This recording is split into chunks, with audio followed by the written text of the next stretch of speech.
Welcome to the video. This video is brought to you in part by Dunkin' Donuts. They don't pay me or anything, but I wouldn't say no if they ever actually do decide to sponsor me. So just in case, I really like the smooth, bold taste of an original blend medium roast cup of Dunkin' Donuts coffee, while creating the latest top-tier niche content for all of you guys.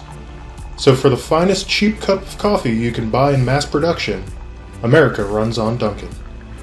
If you enjoy this video and would like to see more, please remember to like, comment, and subscribe. This video is combining two things I have an interest in: pop culture media with an emphasis on Star Wars in particular, and historical scenarios. The question is, what would have happened if the Japanese had somehow been given access to a squadron of Galactic Empire TIE Fighters for their surprise attack on Pearl Harbor? As most people are aware, the attack on Pearl Harbor was a surprise attack carried out by the Japanese Naval Air Forces on December 7, 1941, resulting in large-scale damage to the U.S. Pacific Fleet and drawing the U.S. openly into World War II. The goal of the attack was to create a knockout punch that would allow the Japanese free rein in the Pacific long enough to secure desperately needed resources, as well as reinforce to the point that the U.S. would rather sue for peace than bother to dig them out of all the islands. History, of course, shows that this goal was an unrealistic pipe dream at best.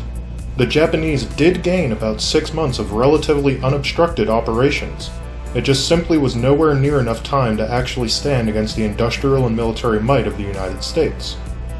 The forces of the Kido Butai, the Japanese naval aircraft carrier divisions, were able to maintain their advantage until the Battle of Midway, where the slow-paced nature of Japanese naval air training doctrine and the loss of all 4 of the carriers involved had ensured the Imperial Japanese Naval Air Forces were spent for the remainder of the war. Similar to the Galactic Empire, the Imperial Japanese Navy focused on extremely lightweight, fast, maneuverable aircraft with enough range to escort their strike craft, but at the cost of little to no armor. Fighters like the A6M-0 were quite similar to the TIE fighter craft of the Galactic Empire, with well-trained but extremely expendable pilots relying on the entire combined strike package to perform the action versus the single fighters themselves.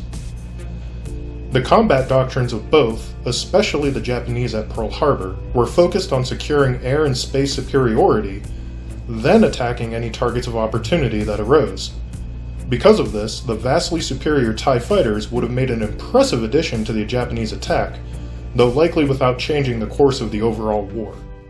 Why would the TIE fighters be so superior? First is speed.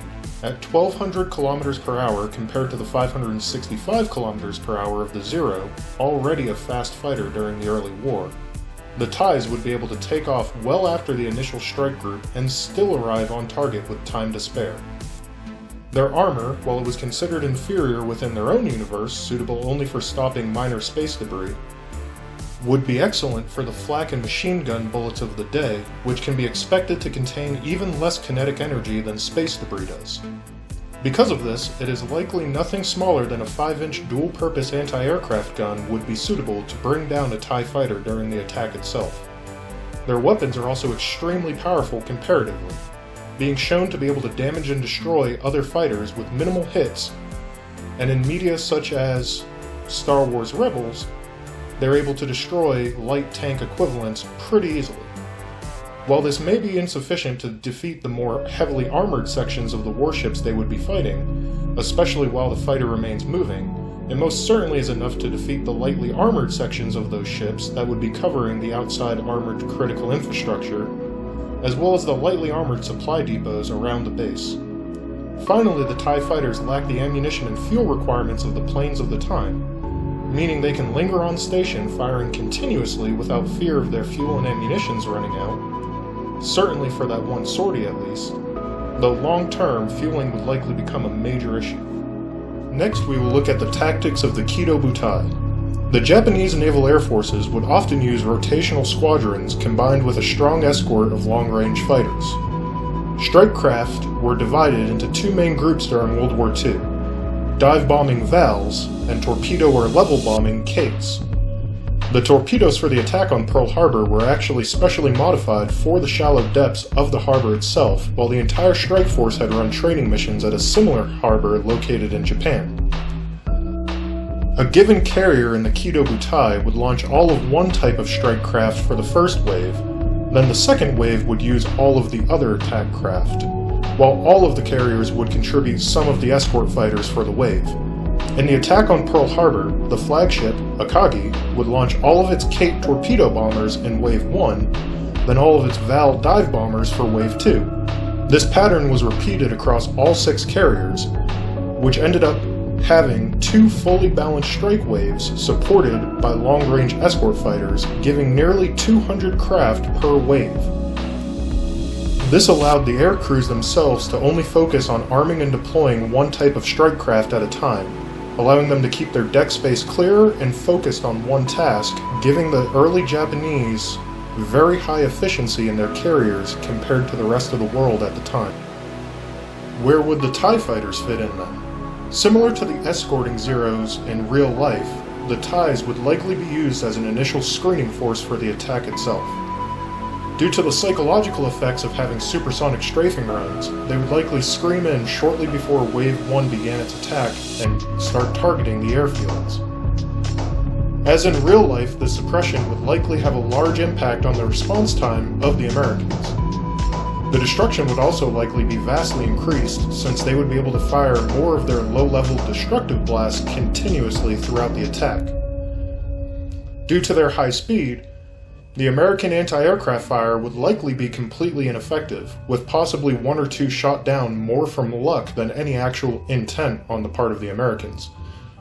This would likely also lighten the anti-aircraft fire on all of the other Japanese planes, reducing even those few casualties substantially.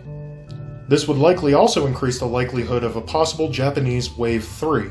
Wave 3 was expected to target the support facilities of Pearl Harbor, something that Japanese Admiral Nagumo had determined was not worth the risk, given the hornet's nest they had kicked up during Wave 2, which had double the losses of Wave 1, and the Japanese fuel situations for the carriers themselves encouraging early withdrawal. Originally expecting to lose up to 2 carriers in the attack, with no losses at that point and with the complete air supremacy of the lingering TIE squadrons on station, Wave 3 could have been much more accomplishable even for the relatively conservative and risk-adverse Nagumo. How would this attack affect the course of the Pacific Theater itself? Not all that much, really. The Japanese relied on knocking the US out long enough to ensure that they could not respond to their resource grab in the rest of the Pacific. Key to this strategy was knocking out the US carriers that were stationed at Pearl Harbor. Due to their ability to project power far away from the fleet, it was ideal for the Pacific Theater with its vast distances between inhabitable islands. These carriers were not in Pearl Harbor during the attack itself, and thus could not be targeted even with the advanced help of the TIE Fighter Squadron. The real additional damage would be from destroying the fuel tanks and support facilities during the much more feasible Wave 3 that would likely set the US back at least 3 to 6 months in the Pacific, though the American Admiral Chester Nimitz suggested that it would take up to a year to recover. Many of those months were already taken up by the salvaging of the Pacific Fleet at Pearl Harbor. Theater operations would be more seriously hampered since all of the support docks and servicing infrastructure would be damaged, but given the Japanese and US levels of World War II production, this would be almost meaningless in real terms given the eventual course of the war. This would also possibly be the best case scenario for the Japanese. Psychologically, it would be hard to push the US into an even more total war footing economically. However, this attack from an unknown and vastly superior fighter would likely push them to reassess the threat level of the Japanese and shift their wartime focus from the European theater back to the Pacific theater.